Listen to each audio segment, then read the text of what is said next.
Hello dear all, welcome to our channel Smart Indian Model School. Smart Indian Model School present Smart Indian EduFun classes. EduFun online classes includes course studies of playgroup to class 12, emotional and communication skills, happiness classes and DIY activities. Hello बच्चों, this is our second video of today's class and in this video we will start Golgi apparatus. हम क्या पढ़ चुके हैं, endoplasmic reticulum पढ़ चुके हैं इससे पहले.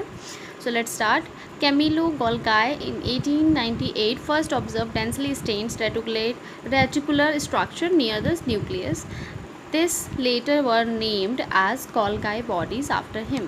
क्या हुआ, जो कैमिलो गोल्गाई थे इन्होंने स्ट्रेनिंग की सेल की और उनके बाद न्यूक्लियस के पास में इन्हें एक स्ट्रक्चर दिखाई दिया जो डेंसली स्ट्रेन्ड था. इन्होंने मतलब कि सबसे पहले जो गोल्गाई एपेरेटस है उसकी प्रेजेंस को ऑब्जर्व किया था और इसीलिए इनके नाम के ऊपर ही उनका नाम रखा गया Golgi bodies. Single membrane bound organelles, ये सिंगल मेम्ब्रेन बाउंड ऑर्गेनल्स होते हैं जिनके पास many flat disc shaped sac और सिस्टर्नेस प्रेजेंट होते हैं जिनका डायमीटर होता है 0.5 to 1 माइक्रोमीटर, जो कि पैरेलली स्टैक्ड होते हैं. देखो इस तरह से होते हैं, ये सिस्टर्ने हैं इनके, ठीक है, तो डिस्क शेप्ड हैं, ठीक है, इनको सिंगल को सिस्टर्ने कहते हैं. तो ये स्टाक्स जो हैंगी ये पूरी मिला के गोल्गी एपेरेटस बोलते हैं इन्हें. Are concentrically arranged near the nucleus, ये न्यूक्लियस के पास में होते हैं with distinct convex cis forming phase and concave trans and maturing phase. इनके phases होते हैं, जैसे ये जो हमारा convex cis phase है ये forming phase है and this one is trans phase that is maturing phase. ठीक है, हम जब फंक्शन पढ़ेंगे तो हमें समझ में आएगा क्यों ये न्यूक्लियस के पास में प्रेजेंट होते हैं. अब डायग्राम के हेल्प से हम इसको समझेंगे. जो ER है एंडोप्लाज्मिक रेटिकुलम में, उसके बाद आप देखेंगे गोल्गी एपेरेटस रखा है और उसके बाद न्यूक्लियर प्लाज्मा मेम्ब्रेन. इस लाइन से अरेंजमेंट नहीं है.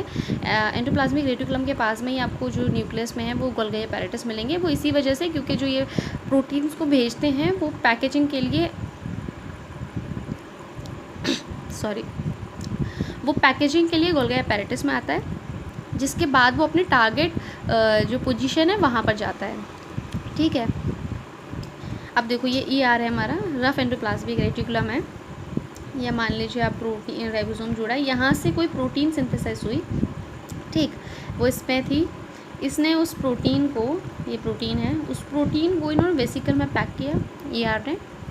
फर्दर मॉडिफिकेशन के लिए या जो भी टारगेटिंग करना है, सिग्नलिंग के लिए उसमें अटैच करना है जो सीक्वेंस है, उसके लिए आपने मतलब बेसिकली मॉडिफिकेशन के लिए आप ये याद रखिए, फर्दर मॉडिफिकेशन के लिए एंडोप्लाज्मिक रेटिकुलम ने कहाँ गोल्गी एपेरेटस में भेज दिया. अब गोल्गी एपेरेटस में इस प्रोटीन का जो यहाँ से आई है उसका मॉडिफिकेशन होगा. अब देखो कौन इसको सिस फेस जो होती है, कॉन्वेक्स सिस फॉर्मिंग फेस होती है, यहाँ से लेता है. उसके बाद मॉडिफिकेशन होती है, जो इसका रिलीज़ होता है इस प्रोटीन का वो ट्रांस फेस से होता है, जो कि कॉन्वेव ट्रांस फेस है, मैच्योरिंग फेस इसी वजह से कहा जाता है. यहाँ से इसको रिलीज़ कर देगा प्रोटीन को. अब जो प्रोटीन है जिसका जो उसका डेस्टिनेशन है, जिसके लिए वो डिस्टाइंड है, वो वहाँ जाएगी. जैसे ये वाली प्रोटीन आप देख रहे हैं क्या है, एक्स्ट्रा सेलुलर के लिए है, तो ये प्रोटीन को बाहर भेज दिया गया. जो ये यहाँ पर है वो इंट्रासेलुलर प्रोटीन यहाँ पर यूज़ होनी थी, तो ये यहीं पर रह गई. कुछ प्रोटीन सेल मेम्ब्रेन के लिए होती हैं.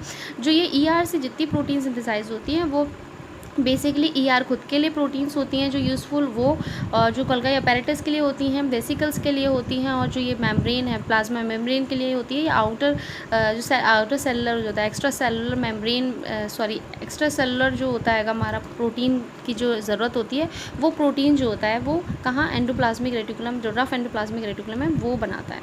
ठीक है, आई होप समझ आ गया होगा. अब थ्योरेटिकल इसके फंक्शन देखते हैं.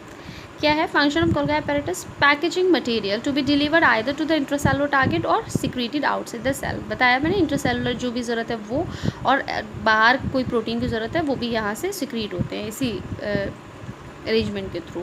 अ number of protein synthesize by ribosomes on the ER are modified in the cisternae of the Golgi apparatus before they are released. Release होने से पहले यहाँ पर जो गोल्गी एपेरेटस है यहाँ पर इनका मॉडिफिकेशन होता है. ठीक है, so that's all with Golgi apparatus.